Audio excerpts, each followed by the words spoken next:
Hey YouTube, I just wanted to do kind of an informative video about this relatively new 27-inch IPS monitor from Monoprice.com. It's got an awesome resolution of 2560 by 1440, which if you know anything about that resolution, you can't really get that size for any less than $700 elsewhere from Dell or whatnot. So this is a really good buy. Uh, this one you can get for $475, and it has DVI, VGA, DisplayPort 1.2, and HDMI 1.4 inputs. Monoprice does make an even cheaper model that has VGA and dual-link DVI inputs only, and you get that for $390. So that one's a steal. I think this one's still worth the extra cost just to get the DisplayPort input and HDMI, just because the dual-link DVI input's getting pretty old now, so it's just a way to ensure that you can keep this monitor around for that much longer and get your money's worth. So anyways, without further ado, this is just the package it came in, pretty thin, but here's the monitor itself. Everything was packaged up very well. The monitor had a nice like plastic peel-off sheet that protected the glossy front, which just looks like one solid piece of glass across the front, very sharp. If you look very steeply from the end, you can see a little bit of a purple tint, which just tells you it's, I think, got like an anti-gloss coating. It doesn't seem to get in the way at all, but I can just tell by looking at it that it's got that there.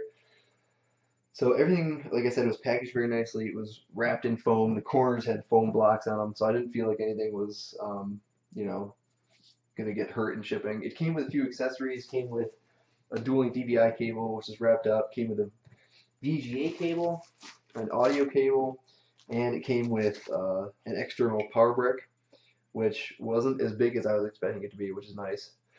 And the beauty of having it externally is that your heat is not all collected right in the back of your panel, and it lets your panel be pretty thin.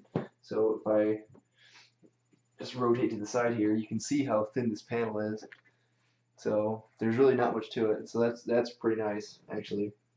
The housing feels really sturdy and looks pretty sharp. I was expecting it to not look that great because I figured at this price point, you know, the panel would be good, but you know, there wouldn't be much thought put into making the stand or the housing. But I was wrong, and it's actually really not that bad.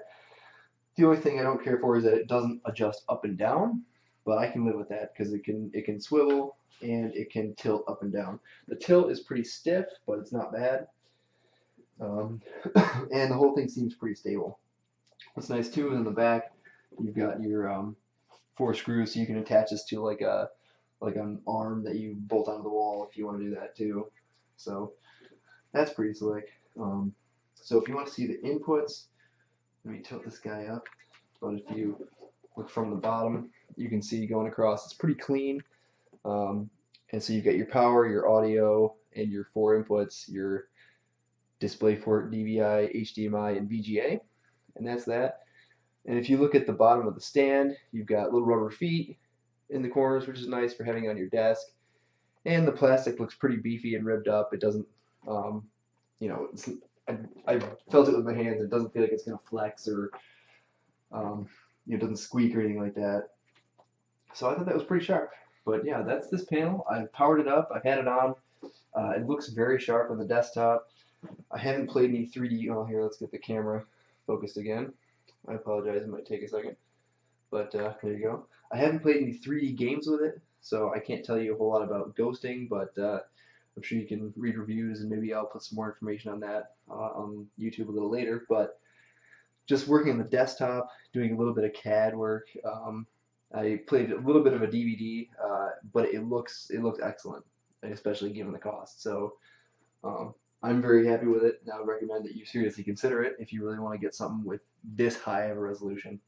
I know a couple years ago, about 6 years ago, I spent a little extra money to get a 1920 by 1200 monitor from Dell, and I've had it ever since, and I think it's been worth it. So I figured it'd be worth it again to get, you know, a really nice monitor and then keep it around for a long time. So that's kind of just my 2 cents on getting a nice monitor and, you know, paying a little extra for it. So I hope this was informative. If you have any questions, just post it in the comments section, and I'll hopefully be able to get back to you on that. But yeah, if you're interested in getting this monitor and have been thinking about it, I would definitely recommend it, just based on what experience I've had with it. I just got it today, but um, I definitely recommend it if you're really looking to add some more screen real estate to your computer. So thanks for watching. I hope it was informative.